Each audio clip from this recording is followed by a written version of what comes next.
Right, so like this is the real me, okay?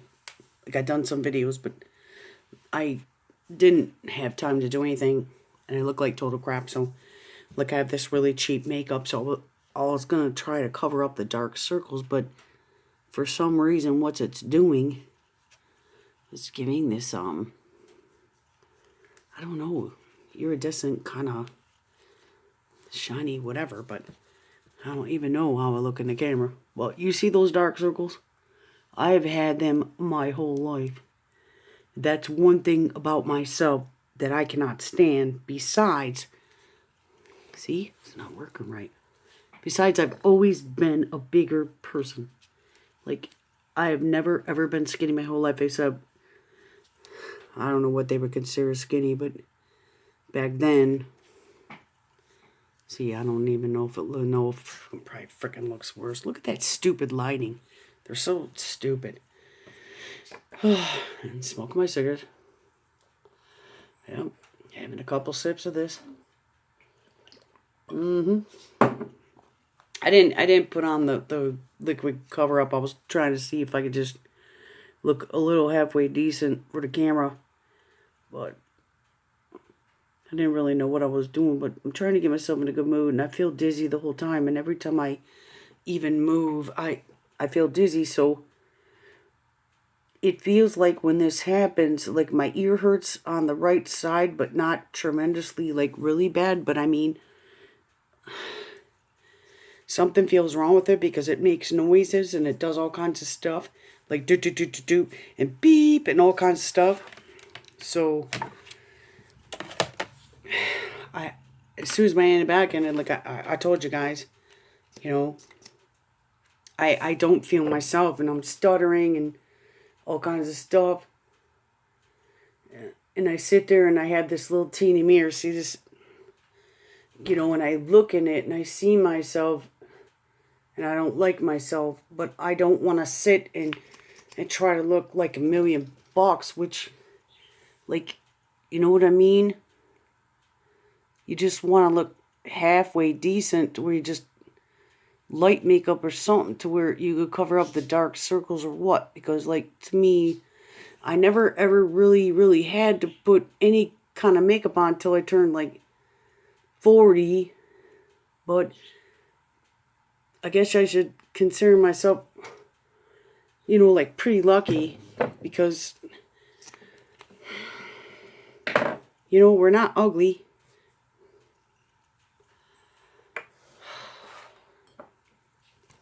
You just get down on yourself like so much, and I'm gonna have to do this. You get down on yourself like every day, and I do. And you hate yourself every day. You're trying your darndest and you're not getting anywhere. And me, for some reason, doing schmule, I don't like attention. I really don't. I don't do it for that reason. I don't make videos for the reason of attention. I really wish to get out to the world that just like how hard it is for us. It's really hard. But, I mean, then other people will say, like my family or anything, was like, we're all going through hard times. And I really get that, but I really do. Like, for instance, okay, my friend right now in Shmuel, she's not doing too well. She's having Crohn's, and I know my cousin that just contacted me, she also has Crohn's, and I'm not gonna, she just went through a hard time. Well, I wasn't there when she went to the hospital and stuff. My mom was, but I think she was. And to me, those are really hard things. Deaths and dealing with health issues, and, going through breakups and divorces and all, Like, that's the real me. Look, my hair sucked. I tried to put color in it, and I'm not done yet. And like I told you that before. And I feel more comfortable with the hat, like it secures my head, because when you have that vertigo, it when something squeezes your head actually and tries to keep you in place, I guess. I don't know. You guys probably look at me like, look at my cigarette went out. Then I'll just light up another one. It's the stupidest crap that we do, but it's the truth. It's the truth, and I like to be truthful and show what I go through, and that's my whole point of the videos, is to anybody else to get to understand, to where at least then they could get out and do videos. I'm not putting makeup on because I know I don't look good. I'm not putting it on to impress anybody or anything else.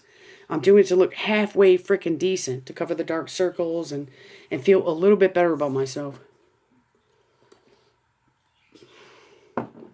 You know, I'm going to lip another one. I don't know what to do. I'm addicted to these, and I got to quit, and I don't know what to do. If they ask me, yep, addiction, yep, it's the cigarettes. I thought I heard one time that it's like cocaine. I never tried cocaine. I don't want to. There was a friend of mine. I'm going way off here.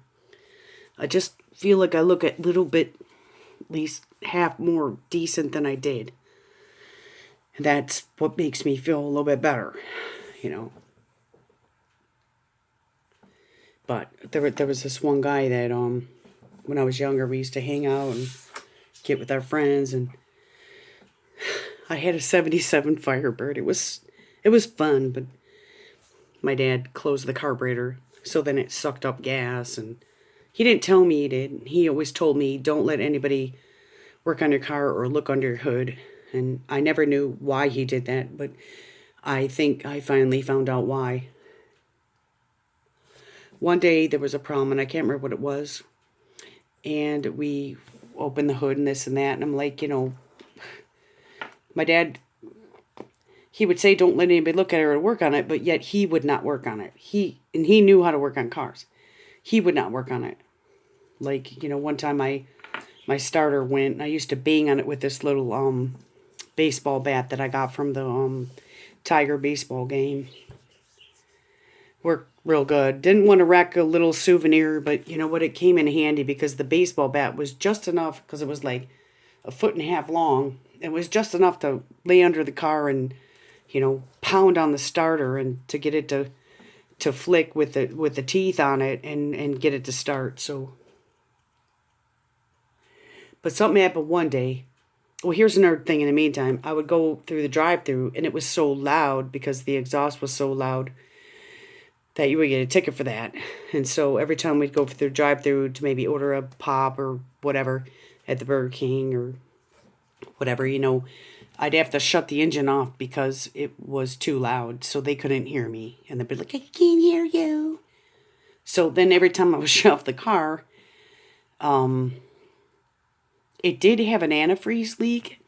And so what would happen was, or because it had an antifreeze leak, when it would get too hot, because it didn't have enough antifreeze, which wasn't real low, and I always kept that in my trunk along with oil and everything else, because the stupid thing was so old.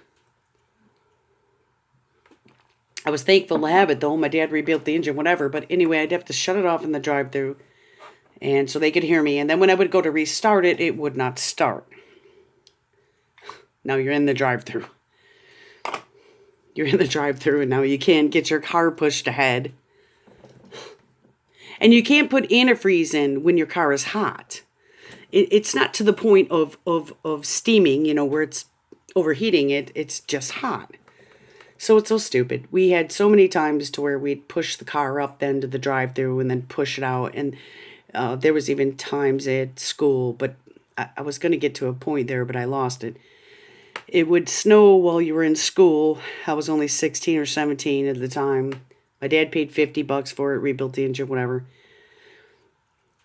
And it would snow, and it had, you know, not front wheel drive. It had like rear, you know. And so if it would snow when you were parked where you were and there was a lot of snow, you got two cars on the side of you, I had to have my friend. It was my idea because like I didn't even know what to do because if it would snow, the car would go to the right, I believe, or the left, and it would hit another car if, you know, but like all these things we go through. So I don't know. It makes you learn more. It really does. So I said to my friend, I went to go and put it into gear and it just goes to slip over. And I'm like, shit, I'm going to hit the car next to me. So I said, can you do me a favor? I mean, this is asking a lot, if you ask me. And could you go in and put your foot against the car? And like, when I put it in gear, because I think it would go to the right, so I had her get on the right and then put her foot against the car. I could have probably hit her, if you think about it. How crazy. But we need to get on the spot. And so it worked. She put her foot against the car, leaning against the other car next to us, and I hit the gas like 20 miles an hour, whatever, 15, and we got out. She guided me out. Like those old cars are, the front wheel drive ones and everything else these days, and all the people that have the good cars, I am so happy for you. I really am. But although when you get into the new cars, the fuel injection and this and that, and then when you go to fix them, and then like right now, we have a car, but the problem is it has leaked transmission fluid all over the ground, and what happens is it don't even have a dipstick. You can't add trans fluid, so that sucks. So pretty much these cars, from way back then are like, to me, way better than they are now because this is a closed transmission and we want to sell it. But the problem is I don't know what to tell people if I sell it. And I've asked my brother and my dad, and, my dad didn't never answer me back. He asked me what engine, blah, blah, blah, blah, blah. I told him. He never answered me back. I asked my brother. He just sits there in silence. I just need to know how to sell it and what to tell people. Maybe I could get 500. Who knows? We paid $2,000 for it like 2 years ago. It's a 2000 Ford Mustang. It's blue. It's pretty nice, but it's starting to rust and whatever. It looks like a local car. It's a nice car, 6-cylinder. But I wish I could work on cars. I really do. I mean, I do feel like I know a lot, but I'm like totally afraid. So, but, I shouldn't let that stop me. But, the tools and the problem that's with the garage and everything else, and there's 50 million other things going on. I mean, maybe you could turn these things into experiments. Maybe you could. I'm more handyman type of thing, which I'm a girl, rather than a crafty, I can't do jewelry and stuff. I probably could, but, I hate sewing. I don't want to sew. I hate sewing. Somebody else, please do it for me, or just don't sew at all. I don't like sewing. I hated it. I had to take home ec in school. I actually made this this fabric thing. What I did when we had to make something was, I don't know, like, let's see, 2 feet long. I don't know what happened to it. My mom and dad got divorced and everything is lost. Even my clock that I made in wood shop and my bowl that I made.